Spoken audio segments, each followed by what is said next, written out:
Otrais pasaules karš bija postošākais karš pasaules vēsturē. Miljoniem bojāgājušo, miljoniem izpostītu likteņu. Karš Eiropā nesa arī ģeopolitiskas pārmaiņas. Tā izskaitā Baltijas valstīs. Latvija, Lietuva un Igaunija zaudēja neatkarību. Vispirms nonākot Padomju Savienības, tad nacistiskās Vācijas un beidzoties karam atkal Padomju Savienības okupācijas varā. Baidoties no komunistu represijām, daudzi baltieši bēga no dzimtenes un meklēja patvērumu citās valstīs. Viens no bēgļu galapunktiem bija Otrā pasaules kara laikā neutralitāti saglabājusi Zviedrija. Hej, jag heter Adrian. Jag är 11 år. Min morfar, han flydde från Lettland under krigets gång och jag är lett. Och han kom hit till Sverige och träffade min mormor och gifte sig här. Man šaubu to nebija tur, kad varētu palikt un mēģināt izdzīvot pie krieviem. Tas bija neiespējami.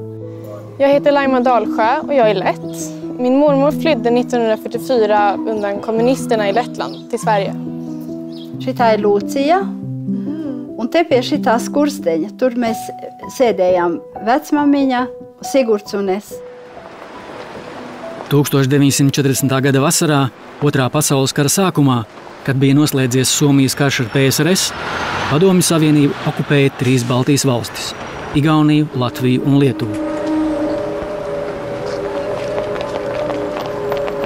Sākās padomju terors pret iedzīvotājiem. Latvijā, Lietuvā un Igaunijā gada laikā tika apcietināti, nogalināti vai pazuda bez vēsts tūkstošiem cilvēku. Es to ļoti labi atceros, jo cilvēki bija ārkārtīgi satraukti, nomākti, nelaimīgi. Daudz reiz atnāca sievas pie mums, tad, kad mamma bija mājā no skolas. Un lūdza telefonu, lai mamma piezvan tur un tur, ka kāds ir pazudis, un ļoti daudz raudāja. 1941. gadā, naktī uz 14. jūniju, padomju varas iestādes no 3 Baltijas valstīm uz ieslodzījumu nometnēm un piespiedu nometināšanas vietām attālos PSRS reģionos deportēja vairāk nekā 40 000 cilvēku. Izsūtīto sarakstā bija arī Inesas Oses ģimene. Inesai tad bija tikai 5,5 gadi, taču nakts uz 14. jūniju viņas atmiņās ir neizdzēšama. Ienāk tur mūsdanī guļamistabā un nostāda vienu sargu ar šaujamo, bet arī ar duramo, cik es atceros. Un tas duramais, tas man vienmēr tas visšausmīgākais ir bijis. Tā bajonete. Kad Inesas ģimenei ieradās pakaļ, viņas vecāku mājās nebija. Neatraduši vecākus, gūstītāji nolēmuši aizvest bērnus un Inesas vecmāmiņu. Sigurds mans brālis sāka kliegt histēriski. Un tad uzreiz viens no šitiem te ķērājiem uzsauc apklusiniet to bērnu. Un es domāju, tagad viņi Sigurdu vai nu nodurs vai nošaus. Un ko es tad mammai teikšu? Kā es tagad viņu aizsargāšu? Bērnus un vecmammu paglābusi kāda ģimenes paziņa gūstītāju vidū. Viņa pierunājusi savus biedrus sagaidīt pārrodamies vecākus, lai tad aizvestu visu ģimeni. Ineses tēvs bija agronoms un lauksaimnieks, mamma skolotāja. Ģimene dzīvoja netālu no Ventspils. Dažas stundas pēc gūstītāja aizbraukšanas ieradies tēvs un aizvedis bērnus no mājām. Ģimene slēpās mežā. 1941. gada vasarā, nedēļu pēc deportācijām, sākās karš starp Vāciju un Padomju Savienību. Kara darbība sasniedza arī Baltijas valstis. Pavisam drīz nacistiskā Vācija okupēja Latviju, Lietuvu un Igauniju. Nacistiskā okupācija ilga vairāk nekā 3 kara gadus. Kad 1944. gadā Padomju armija sāka virzīties uz rietumiem un atkarot vācu ieņemtās teritorijas, daudz baltieši devās bēgļu gaitās. Viņiem bija bail, ka atjaunojoties padomju režīmam, atkal sekos apcietinājumi, nāvessodi, izsūtījumi. Bet to jau sajūta, varētu teikt, līdz visam mierliem, ko tas nozīmē dzīvot un palikt tādā režīmā palikt. Tā jau nebija dzīve, tas bija kaut kas šaušalīgs pilnīgi. Nu, tā kā man šaubu tur nebija tur, kad ka varētu palikt un mēģināt izdzīvot pie krieviem. Tas bija neiespējami. Gunāra Zvejnieka tēvs pirms okupācijas Latvijas Republikā bija jurists un ieņēma nozīmīgus posteņus tieslietu jomā. Tādēļ visticamāk viņa ģimene, atgriežoties padomju varai, tiktu apcietināta un izsūtīta. Bēgļiem bija divas iespējas – vai nu doties uz Vāciju, vai arī pāri jūrai uz kara neskarto Zviedriju. Zviedrija nebija iesaistīta karadarbībā, taču kara sākumā sadarbojās ar nacistisko Vāciju. Vācieši teica, ka viņi civiliedzīvotājus evakuēs, bet tētis gribēja, lai mamma ar visiem, viņš teica, jā, bet tev būs 2-3 pajūgi, un mēs saliksim iekšā visu ko, un brauksim uz Dancigu. Un mamma teica, es savus bērnus uz Vāciju badā mērdēt nebraukšu. Zviedrija šķita drošākais patvērums, jo Vācijai tuvojās frontes līnija un bija skaidrs, ka padomju armiju vairs nekas neapturēs. Visplašākos apmērus bēgšana uz Zviedriju sasniedza 1944. gada rudenī, bet turpinājās līdz pat kara pēdējai dienai. Latvijā to ar Zviedru izlūkdienesta ziņu organizēja Pagrīdes politiskais centrs Latvijas centrālā padome. Zviedri ar padomes palīdzību cerēja iegūt informāciju par frontē notiekošo. Tagad Zviedrijā dzīvojošā Valentīna Lasmane bija Latvijas centrālās padomes sakarniece. Tas bija tā kā man tas galvenais uzdevums, ka man bija ar radio jāsaņem kāds paziņojums, rakstīts latviski, un tad tas jāšifrē ar zināmu kodu, un tad tas šifrētais teksts ir jānodod tālāk tam, kurš to noraida vai ne ar telegramu. Viens no Latvijas centrālās padomes uzdevumiem bija izvest no Latvijas politisko eliti un inteliģenci, kas ārzemēs uzturētu dzīvu Latvijas neatkarības ideju. Latvieši cerēja, ka padomju okupācija nebūs ilga, ka sabiedroto spēki, angļi un amerikāņi, jau drīz padzīs komunistus no Baltijas. Mēs pārceļam viņus, lai viņi tur Zviedrijā darītu to darbu, kas viņiem būtu jādara, lai Latvijas valsts atbrīvotu. Bēgļu skaits arvien auga, jo cilvēki baidījās no padomju varas un jaunām represijām. Aizbraucējus pāri jūrai veda ne tikai centrālās padomes organizētās laivas, bet arī privātie laivu īpašnieki. Bēgļu gaitās devās arī Ineses mamma Austra ar 3 bērniem. Ineses tēvs bija ieslodzīts cietumā. Vācieši viņu apsūdzēja pārtikas slēpšanā, kas bija domāta armijas vajadzībām. Patiesībā viņš to slepus veda bēgļiem, kas gaidīja laivas. Bēgšana notika slepenībā, jo vācu pārvalde aizliedza latviešiem doties uz Zviedriju. Laika apstākļu un vācu patruļu dēļ, laivu un vedēju trūkuma dēļ aizbraukt gribētājiem reizēm nācās vairākus mēnešus gaidīt iespēju, slēpjoties pie jūras ciematos, salstot un badojoties. Tolaik 8-gadīgā Inesa kopā ar citiem bēgļiem vēlā rudenī 2 mēnešus pavadīja Sienašķūnī. Vien rīt es atmožos, un man šitai balts, mans mētelis. Un es gribu darīt šitādi. Mamma saka, nedar tā, salūzīs mētelis. Jo bija tik augsts, ka bija sarma, sasals viņš te bija. Krastu apsargāja vācu patruļas. Tādēļ bēgšanas organizētājiem bija precīzi jāizskaitļo brīdis, kad patrulētāji ir vis tālāk no vietas, kur jāpiestāj laivai un jāuzņem bēgļi. Krasta apsargāja, tur var sakot, viens zaldāts no vienas vietas gāja uz otru 5 km atpakaļ, 5 km, tas otrs sakā 5 km. Tā viņi paši bija brīdis, kad tas 10 km brīvs, pa to 10 km mums bija, tas laiks bija izrēķināts jau, kad var sakot, varēja tikt, kaut ko darīt. Pēters Jansons, kuram tolaik bija 21 gads, komandēja vienu no laivām, kuras pārvadāja bēgļus. Vienā no šādiem braucieniem aizbraukt gribētāji bija daudz vairāk nekā laiva spēja uzņemt. Izcēlās panika, un laiva draudēja nogrimt turpat pie krasta. Mēs vairāk nevar uzņemt nevienu. Un tad es pateicu vienam, ka vācieši nāk. Mums jābēg projām. Tad bija tāds sajukums uzreiz. Cilvēki dzinās atpakaļ uz krastu mežā iekšā, palaid baumas. Ko te es nevaru citādi būt nosīdz, gan arī tur pie malas. Kad laiva izgāja atklātā jūrā, kur lielāka viļņa, braucējiem no ūdens šļakatām piemirka drēbes, un laiva kļuva arvien smagāka un iegrima arvien vairāk. Ūdens jau smēlās mašīntelpā, turklāt sabojājās sūknis. Un tad es uznācu augšā un teicu, ko darīs? Drēbes jāmet projām. Visādas mantas, kas ir var sakot, koferos un tā, lai tikai dārglietas un medicīna, kas ārstiem, tas tiek palikt. Pāri visi jāmet projām. Un neviens var sakot, negrib to darīt. Tā vienīgais, kas man ir, paņem to mašīnu pistolu, saka, vai gribat dzīvot, vai mirt. Cilvēki izbailēs, ka tiks nošauti, ja nepaklausīs, meta ūdenī siltās drēbes un čemodānus ar līdzpaņemto iedzīvi. Izrādās, ka viens vecs, redz viens kofers, viņam var saka priekšā, viņam dursānas, viņš to paņems un iemetas jūrā to koferu. Izrādās, ka tur bija $10,000 iekšā. Bēgļu laivu pamanīja vācu patruļa, taču Pēterim Jansonam izdevās izmanevrēt laivu starp sēkļiem pie Sāmsalas, kur lielais patruļkuģis neuzdrošinājās doties, baidoties uzskriet uz sēkļa. Tā kā laiva bija pārpildīta, tā pārvietojās ļoti lēni, tādēļ ceļojums ilga 33 stundas.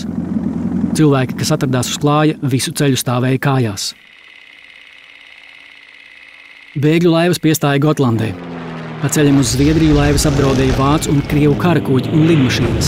Sliktie laika apstākļi, kā arī reizēm nepieredzējuši laivu stūrmaņu. Tūkstošiem cilvēku nesasniedza Zviedrijas krastu. Kopējais bēgļu skaits nav zināms precīzi, jo policijā tika reģistrēti tikai tie bēgļi, kas vecāki par 18 gadiem. Tiek lēsts, ka Zviedrijā patvērumu ieguva 3 līdz 5 tūkstoši latviešu un ap 30 tūkstošiem igauņu. Lielākā daļa nezināja, kas ir tie cilvēki, kuriem viņi uztic savu dzīvību, vai ne? Vai viņiem ir kompass, vai viņiem ir kaut cik izglītība, vai ne, tajā vai ne, manevrēšanā un tam līdzīgi, vai ne? Nevienam nebija nekāds ziņas, neviens nejautāja par to, kas būs tie, vai ne, kas sēdēs pie stūras, vai ne. Tas pats par sevi saprotams, ja es esmu laivā, tad es esmu jau Zviedrijā. Tā bija jocīga sajūta. Gunāru Zvejnieku, tolaik 16-gadīgu puisi, vācieši 44. gada vasarā iesauca gaisa izpalīgos zenītartilērijas vienībā. Kara darbībā viņš nepiedalījās. Kad Vācija kapitulēja, arī Gunārs kopā ar vācu karavīriem bēga uz Zviedriju. Tikai nejaušība paglāba viņu no bojājies Baltijas jūrā. Mazā laiva, ar kuru viņš brauca, atpalika no citiem kuģiem un laivām. Gunārs no attāluma noraudzījās, kā padomju karakuģi iznīcina priekšā esošos. Tas bija briesmīgs skats vispār. Tur bija beigts, un tur bija ievainoti, un tur bija asins, un tur bija izšķīduši ķermeņa daļas. Un tas vispār deva tādu šausmīgu, tādu drausmīgu noskaņu. Un, kad mēs aizbraucam Gotlandē, es domāju, tas taču ir, mēs esam, tas viss ir cauri. Tagad mēs esam, tas paliek aiz muguras, un tagad mums nekas vairāk nedraud, mēs esam brīvībā. Gunārs Gotlandē ieradās vācu uniformā un ar šauteni plecā. Tā kā viņš Gotlandes policijai atzinās, ka ir militārais bēglis, viņu nosūtīja uz militāro nometni. Civilajiem bēgļiem bija atsevišķas nometnes. Inesas ģimene pēc 2 mēnešu gaidīšanas sienas šķūnī, badošanās, ilgstošas nemazgāšanās, ieradās Zviedrijā ar iedzīvi, kas ietilpa mammas rokas somā. Tur Ineses mamma katram bērnam bija ielikusi arī pa sudraba karotei. Un šitas ir mūsu lielākais dārgums. Jo nekā cita līdz daudz mēs nekā nedabojām, kā tikai plikas dzīvības un mammas Latvijas laika pasi. Zviedri mūs saņēma ārkārtīgi viesmīlīgi. Pirmais, ko mēs dabojām, tas bija sviestmaize ar kakao. Un kakao mēs nebijām dabūjuši Latvijā kopš pirmā tas ir kara gada. Un tas kakao bija tik šausmīgi salds, ka līdz ko es to maizīti ar falu desu virsū bija apēdusi, un tā maize bija salda un lipīga un lipa zobos, un tas bija drausmīgi. Un tā bija cietā maize, tā bija rupmaize, bet to Zviedri paši sauca par pans ar plot. Un tas nozīmē, ziniet, šitās te dzeles plates, kas ir uzskrūvēts virsū tankiem. Kā to latviski sauc? Bruņas. Bruņu plāksnes, jā. Un viņi bija tādās lielās kanteinās. Jo kā viņā koda iekšā, tā dabūja viegli smadzeņu satricinājumu. Pēc tam pats nedzirdēja, ko pats domā, ka viņas kamēr to sagrausa. Pēc dažiem nometnēs pavadītiem mēnešiem civilējiem bēgļiem tika dota brīvība. Viņiem dzīve bija jāsāk no jauna. Bija jāmeklē pajumte, darbs, skola bērniem. Mums ļoti smagi gāja. Jo mana mamma prata krieviski, vāciski, latviski, bet tas Zviedrijā nederēja. Un, protams, kā skolotāji viņa nevarēja strādāt, un kā vingrošanas skolotāji viņa nevarēja strādāt, un viņai pirmo, ko piedāvāja Zviedru darba pārvalde, bija ēdienu vārīt mežcirdējiem. Tā kā mamma atteicās no meždarbiem, jo tādā gadījumā būtu viņas 4 bērni paņemti, izdalīti Zviedru ģimenēs, jo tad vēl bija tā Zviedrijā, ka tas, kas vismazāk solīja par bērnu uzaudzināšanu, tas dabūja to bērnu. Ineses mamma dabūja darbu kādā dzelzs rūpnīcā, kur nācās strādāt garas stundas, taču algu viņa saņēma 2 reizes mazāku nekā vīrieši par tādu pašu darbu. Tādā pašā situācijā tolaik bija arī strādājošās zviedrietes. Es gribēju mācīties dziedāt, jo man bija ļoti labs soprāns, mammai bija ļoti labs alts. Mēs esam samērā, mums patīk dziedāt visiem, un mūzika mums patīk. Un tas, protams, bija pilnīgi neiedomājami, jo ne man bija naudas, nekas. Un tā jūs saprotiet, ka mana māte viena pati nevarēja savu 4 bērnu ģimeni izskolot, un mums bija jāsāk strādāt un pelnīt sev maizi pēc iespējas ātri. Ineses tēvs bēga uz Zviedriju 1945. gada 10. maijā, kad karš jau bija beidzies. Tomēr padomju patruļkuģis laivu noķēra un aizveda atpakaļ uz Latviju. Tāpēc Ineses tēvu tiesāja par pretpadomju rīcību un ieslodzīja cietumā Krievijas ziemeļu pilsētā Arhangeļskā. 50. gadu beigās viņu atbrīvoja no ieslodzījuma. Inese viņu satika tikai 1 reizi, 1974. gadā apmeklējot okupēto Latviju. Baltiešiem šķita, ka Zviedrija ir viens no drošākajiem patvērumiem. Taču šo drošības sajūtu sagrāva internēto karavīru izdošana Padomju Savienībai. Kara beigās Zviedrijā bija ieradušies aptuveni 3000 Vācijas bruņotajiem spēkiem piederīgu militāru personu. Starp viņiem bija arī aptuveni 250 okupēto Baltijas valstu pilsoņu, kuri bija dienējuši Vācu pusē. Padomju Savienība pieprasīja Zviedrijai izdot internētos karavīrus, tā skaitā baltiešu karavīrus. Viens no viņiem bija arī 17-gadīgais Gunārs Zvejnieks. Mūs mānīja sākumā brauc no Stokholmas kaut kādi sarkanā krusta pārstāvi, kas un teica, ka ar baltiešiem mēs rīkosimies pavisam savādāk. Tā kā drīz vien jūs tiksiet nogādāti cietzemē un savest kopā pāriem latviešu ar tiem civiliem bēgļiem. Bet tā ir nebija. Neskatoties uz Zviedrijas sabiedrības protestiem, lielākā daļa internēto baltiešu militāru personu tika izdoti Padomju Savienībai. Vairāki virsnieki, paniski baidoties no izdošanas, izdarīja pašnāvību. Daudzi civilie bēgļi bailēs no izdošanas Padomju Savienībai devās prom no Zviedrijas un apmetās citās valstīs. Zviedrija bija neitrāla, viņiem tas nebija saistoši, bet viņi gribēja būt pielabināties Krieviem nenoliedzami. Kara laikā bija bijis mazliet pa daudz draudzīgu vāciešiem. Tagad redzēju, ka ir likuši uz nepareizu zirgu, ka tagad ir pienācis laiks, ka viņiem vajadzētu rādīt. Te bija viens no, ko izdeva 46. gadā. Gunāru no izdošanas izglāba tēvs, kurš arī bija aizbēdzis uz Zviedriju. Viņš panāca, ka Gunāru pasludina par civilo bēgli un atbrīvo. Gunārs Zvejnieks Vācu militārajā vienībā tika iesaukts pret savu gribu un kara darbībā nepiedalījās. Viņš militāro bēgļu vidū tāds nebija vienīgais. Tomēr tolaik daudzi zviedri ar aizdomām izturējās pret visiem, kas vilkuši mugurā Vācu militāro formu. To man teica Sviedru asīs tieši, kad tu noteikti kaut ko esi pastrādājis, kaut ko neglīt, ka tev jābēg no savas zemes, prom tagad, ka viņi ir atbrīvoti. Jā. Tā bija tā nostāja. Zviedri nesaprata, ka šī atbrīvošana īstenībā bija jauna okupācija un dzīve padomju terora apstākļos, kas nozīmēja izsūtīšanu, pazemošanu, nevainīgu cilvēku arestus, ieslodzījumu un nāves sodu pat bez tiesas sprieduma. 1994. gadā Zviedrija oficiāli atvainojās izdotajiem baltiešiem un atzina, ka izdošanas lēmums bijis nepareizs. Daudzi baltiešu bēgļi Zviedrijā, viņu pēcteči par spīti dzīvei nošķirtībā no dzimtenes 50 okupācijas gados ir saglabājuši saikni ar to, ar tās kultūru. Gan Inesas, gan Gunāra bērni un mazbērni ģimenēs ikdienā runā latviešu valodā. Mums bija jācīnās, lai to paturētu, jo paturēt vienu valodu, tas nenotiek pats no sevis, ja tu dzīvo pilnīgi atšķirts no tās sabiedrības. Vai valodai vajag vien jēgu, un mums tā jēga tika veicināta ar to, ka mums radās viena latviešu sabiedrība šeit Stokholmā. Mums bija skoliņi, mums bija papildskola, mums bija tautsdejas, mums bija ļoti daudz kulturālu pasākumu un arī ļoti daudz politisku pasākumu, kur tiešām tā bija dzīves jēga latviešiem trimdā. Daudz bija kultūra un cīņa par Latvijas atbrīvošanu. Gunāra Zvejnieka sieva Aina kopā ar meitām kopš 1968. gada katru gadu apmeklē Latviju.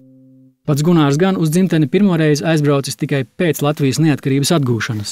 Un es vienmēr brīnījos, kāpēc tēvs nebrauc nekad līdzi uz Latviju. Un pēc tam es kaut kur tā jautāju, un viņš tā mazliet miglaini atbildēja. Man liekas, patiesībā tas jā, ar Latvijas atgūšanu, neatkarības atgūšanu, tad kaut kā vairāk tās tika stāstīts, un tad es vairāk arī sapratu, kāpēc viņš nebija braucis uz Latviju un kā viņš no Latvijas bija nonācis Zviedrijā. Es nebraucu līdzi uz Latviju, kad bija jāstāsta savu biogrāfiju un ko tu esi darījis visu laiku, un tad jāmēģina kaut kā attaisnoties, kāpēc tad tu gāji Vācu armijā. Un B, kad es domāju, tas viss lielā mērā bija jāspēlē lomu, ka brauc, tu nevarēji brīvi runāt, un ja tev būtu kaut kādi, domāju, tas jau bija bēdīgi, tam mums brauc daži kultūras personības, un vai nu viņi to teica īstenībā, ja tikai to pēc tam izvēlējās, no ko viņi bija teikuši, kad slavenāt padomu iekārtu, un cik jauku, un cik visi gājas uz augšu, un tas man likās pretīgi. Kā jūtas Inesas un Gunāra bērni, mazbērni? Vai viņi ir latvieši, vai tomēr zviedri? Viņi taču ir izauguši zviedru kultūrā. Viņu dzīves vērtības, paradumi, arī viņu latviešu valoda atšķiras no Latvijā runātās. Mājās mēs vienmēr latviski runājam. Tā kā es vienmēr esmu jutusies kā latviete, bet es dzīvoju Zviedrijā. Tas man vienmēr bija skaidrs. Nekad neesmu bijis šķelta, bet es esmu latviete, kas dzīvo Zviedrijā.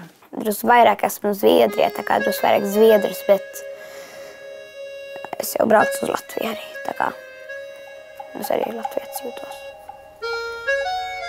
Es jūtos vairāk par latvieti vienā veidā, bet arī, es zinu, ka es nerunāju tik labi un kā es nekad neesmu dzīvojusi Latvijā un kā, es neesmu īsts latvietis, bet arī, Zviedrijā, man liekas, ka nav nekas,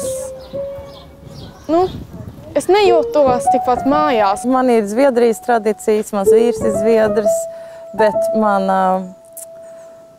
dvēseles dzimtene ir Latvija. Man dzimtene ir Zviedrija, bet man dvēseles dzimtene ir Latvija. Baltieši Zviedrijā apzinās savu kopīgo likteni, jūt savas kopīgās saknes. Katru gadu 14. jūnijā Stokholmā notiek baltiešu dievkalpojums, kurā tiek pieminēti padomju terora upuri. Dieva žēlastība un miers, lai ir ar mums visiem.